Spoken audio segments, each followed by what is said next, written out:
and welcome to this Kali Fundamentals video. I'm very excited to be here with you today. So we're not going to take too much time. We're really going through a Module 1 summary. And what do I have to say about that? You have learned a lot so far. You may not know it, but you have picked up on so much new information that it's just amazing.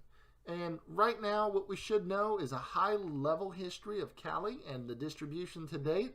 We know what Linux is and what it can do. We've learned about safe sources to get these tools and how to check downloads using those fun checking checksums that we checked out earlier.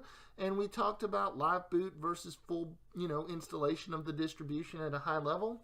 And then we did a tour of two versions. Now there's more than two, but we looked at two particular versions of Kali and what those had to offer. Now, might I remind you, don't forget there is a module quiz available. It is in the supplemental materials via a link. I hope that you take the time to do a quick check on learning, and I want to thank you for sticking with us.